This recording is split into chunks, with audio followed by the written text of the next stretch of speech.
Welcome to the Jacksonville Marine Association First Coast Boating Video Gallery. This first section concerns a segment from St. Johns River and intersection of the Intracoastal Waterway at Sisters Creek to the destination of Fort George Island. The video flyby demonstrates Carlucci, Sisters Creek Boat Ramp and Park. We just passed day marker red 88 on the left and crossing the Bascule Bridge with 24 feet of vertical clearance, showing the Sisters Creek Marina and a boat ramp on the left again, a City of Jacksonville facility. Now proceeding down Sisters Creek, coming up on the approach to Fort George Island and the Fort George River. This destination of Fort George Island offers many different activities and a beautiful anchorage, just passing day marker 74 left and a day marker 73 green on the right, now passing a red 2 on the right and to the port side day marker 3. Coming up on the south arm of the Fort George River with Kingsley Plantation ahead.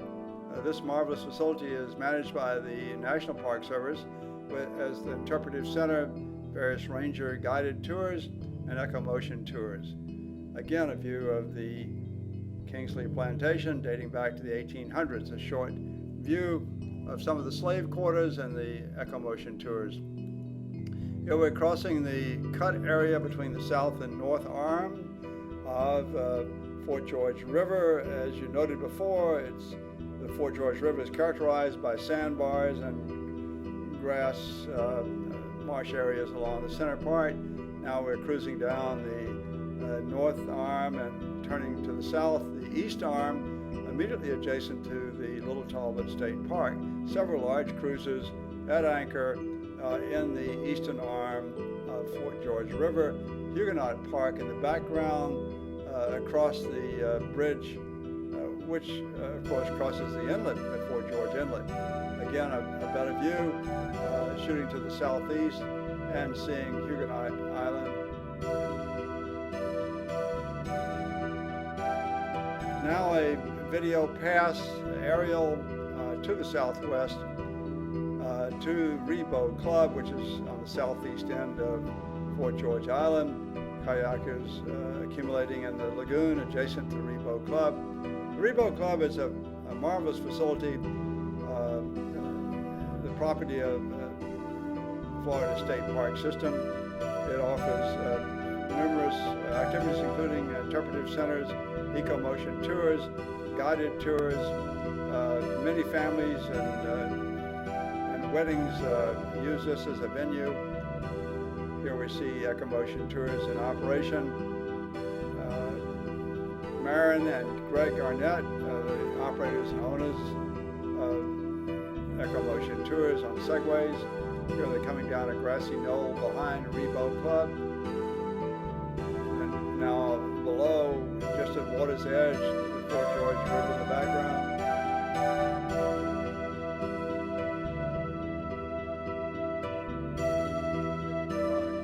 Beautiful view of the Rebow Club with the Fort George River in the background. Close-up view. Again, multiple activities occur at the Rebow Club, including weddings. Passing up the eastern arm and coming into the north arm of Fort George River with Simpson Creek in the immediate background. Kayakers and boaters on this shore. And kayakers coming down Simpson Creek from Kayak Amelia, a business located further up Simpson Creek, operated by Ray and Jody Hetchka. Now we're coming to the cut area between the north and south arm, a very important area with 2 feet at low mean water designated by the ICW charts. Here various boaters are seen in the cut crossing between the south and north arm, and 2 boats coming down the south arm in deep water. The Kingsley Plantation is in view on the left. We're passing green marker 5 on the right, to starboard. Garden Creek is immediately ahead in the background, as is the inlet entrance to Fort George River, with several boats coming in on this busy weekend. all passing between red Daymark on the right to their starboard and green Daymark 3 left to their port side, and coming into the Intracoastal Waterway as we'll proceed further north.